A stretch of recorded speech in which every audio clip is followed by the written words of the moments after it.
Hey everyone, welcome to another installment of Harry Potter Theory.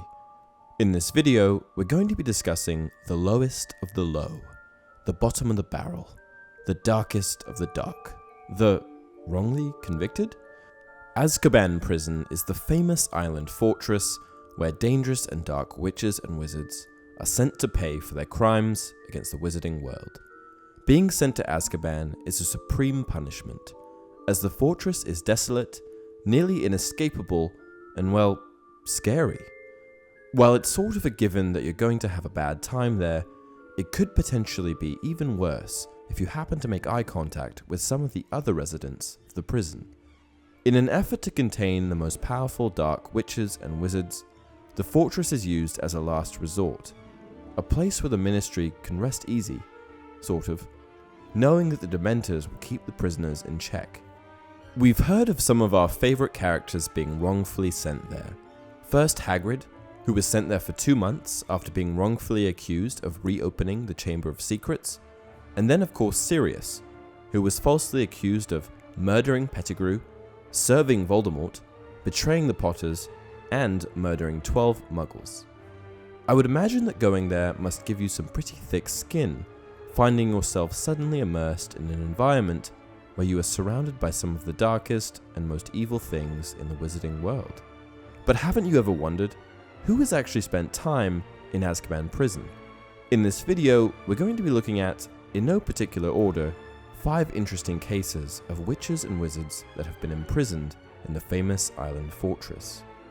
We won't be looking at the Sirius Blacks, or the Bellatrixes, or any of the obvious prisoners. I want to look at people who are less commonly associated with the island prison. Number 1. Percival Dumbledore. Described in his younger years as a good-looking man with eyes that seemed to twinkle, Percival Dumbledore was a pure-blood wizard, husband to Kendra, and father to Aberforth, Ariana, and Albus. Percival's eldest son, Albus, would later become headmaster of Hogwarts, and is considered by some to be the greatest wizard of all time. When Percival's daughter and Albus's sister, Ariana, was 6, she was brutally assaulted by 3 Muggle boys. The incident left Ariana with an inability to control her magical abilities. When Percival found out about what had happened to his daughter, he furiously attacked the 3 Muggle boys. For this, he was sentenced to Azkaban. Percival never explained the reason for attacking the Muggles to the Ministry, as he feared that if they knew of her condition, she would be locked away in St. Mungo's Hospital. This is due to her existence being a hazard to the Statute of Secrecy. This led to much speculation about Percival's crime, and many believed that the attack was driven by a radicalized perspective on blood purity, which couldn't have been further from the truth. After being locked away in Azkaban, he died in the prison. As he was not an inherently bad person, I'm sure he never even tried to escape. While we don't have a lot of information that supports Percival's level of power, by looking at his son we can infer that he was probably quite a powerful man. Some power is achieved through talent, tenacity, and willingness to learn, some power is achieved through genetics and bloodline, and some power is achieved through a combination of the two. I believe that his son Albus Dumbledore's power can be attributed to a combination of the two, with an equal emphasis on talent and genetics. I think that Albus's inherent genetic capability to perform advanced magic was something that was passed on through his father, and for this reason I think that Percival was probably very powerful in his own right. Next up we have Marvolo Gaunt. Marvolo Gaunt was a pure-blood wizard, the father of Merope and Morfin Gaunt, and the grandfather of Tom Riddle, Lord Voldemort. The Gaunt family were direct descendants of Salazar Slytherin, one of the extremely powerful 4 founders of Hogwarts. Marvolo Gaunt, with his immediate family members, lived in poverty, the result of centuries of inbreeding, instability, and violence within the family. Though the Gaunts were once very wealthy, it has been stated that the family's lack of sense, coupled with a great liking for grandeur, meant that the family gold was squandered several generations before Marvolo was born. Marvolo's son Morfin was mentally deranged and showed little consideration for wizarding laws particularly the Statute of Secrecy, which forbids witches and wizards from performing magic in front of muggles. When Bob Ogden, head of the Ministry of Magic's law enforcement squad, visited the Gaunt cottage, chaos broke out, and long story short, it resulted in a battle that imprisoned both Marvolo and Morphin. Marvolo was charged with attacking wizard police, resisting arrest, obstruction of justice, attempted assault on a witch, and contempt of Wizengamot. Marvolo Gaunt was found guilty on all counts and was sentenced to 6 months in the island prison. Though Marvolo Gaunt came from a powerful magical bloodline, he was not particularly powerful himself. This was the result of bigotry and an inflated sense of self, derived from his pureblood status. Because he came from a pure bloodline, he felt that he was above books, learning, practice, and well, everything that is required of a powerful wizard. However, I hold the belief that if Marvolo had lived his life differently, and had practiced magic like any other witch or wizard, he would have been immensely powerful. Our genetic makeup is so important when it comes to what sort of things we are able to achieve, and Marvolo, being a descendant of Salazar Slytherin himself, would have likely had so much untapped power. After all, he's the grandfather of Lord Voldemort. Next up we have Igor Karkaroff. Igor Karkaroff was a pure-blood wizard and the headmaster of Durmstrang Institute. Karkaroff was a bit of a snake and seemed to show allegiance to whoever was in power at the time, flip-flopping between Voldemort and the Ministry. He has a very dark past, and when he was a young Death Eater, he would torture muggles along with Antonin Dolohov and others. While he was a Death Eater, Karkaroff was captured by famous Auror Alistair Moody and was promptly sent to Azkaban. When the time came for Karkaroff to stand trial for his crimes, he blurted out the names of every Death Eater that he could think of, hoping that it would alleviate his sentence.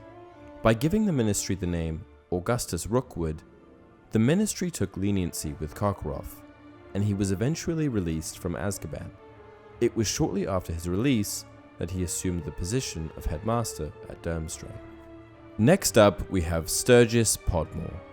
Sturgis Podmore was a wizard and Order of the Phoenix member. He fought in both the First and Second Wizarding Wars with the Order, and was part of the Advance Guard, joined by Moody, Lupin, Tonks, Shacklebolt, Doge, Diggle, Vance, and Jones. The Advance Guard helped to bring Harry from number 4 Privet Drive to number 12 Grimmauld Place. On August the 12th, 1995, Podmore was posted at the entrance to the Department of Mysteries in an effort to prevent Death Eaters from stealing the prophecy. While standing guard, he was placed under the Imperius Curse by Lucius Malfoy and was ordered to steal the prophecy for the Death Eaters.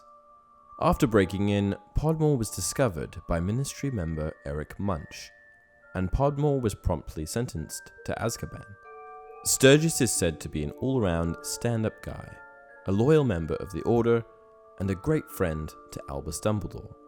Though Podmore was innocent, he did serve a considerable amount of time in Azkaban for a crime that he technically didn't commit. He was there from August 1995 until March 1996. After it was proven that he was under the Imperius Curse, Podmore was released from prison and he rejoined the Order. And lastly, we have Mundungus Fletcher. Another Order of the Phoenix member, Mundungus Fletcher was a half-blood wizard with a rich history of criminal activity. It's actually interesting that he was a member of the Order at all, given his disreputable background. Due to his reputation, Mundungus was not well liked within the Order, but was deeply loyal to its cause, the result of Dumbledore getting Mundungus out of trouble in some way. We don't really know the details of it. After Sirius died, Mundungus began raiding number 12 Grimmauld Place, looting and selling all of the valuables that existed inside of the Order's headquarters. Harry actually caught Mundungus doing this, and he disapparated. No one knew where he went for quite some time, but it was later revealed in the Daily Prophet that Mundungus had been sent to Azkaban for impersonating an Inferius. He wasn't in Azkaban for particularly long, less than a year, and eventually escaped during the mass breakout described by Shacklebolt in 1997. During the Battle of the Seven Potters, everyone was grouped into pairs. Mundungus was paired up with famous Auror Alistair Moody, and is partly responsible for Moody's death.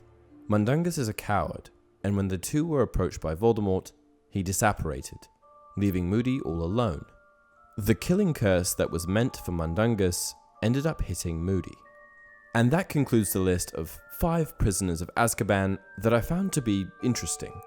When we think of prisoners in Azkaban, our minds always go to Bellatrix Lestrange and Sirius Black. Or at least that's where my mind goes.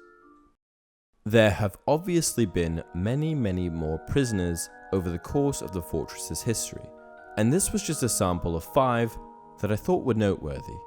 If you guys want more videos about prisoners inside of Azkaban, let me know down in the comment section below. Until next time, you're a wizard, Harry!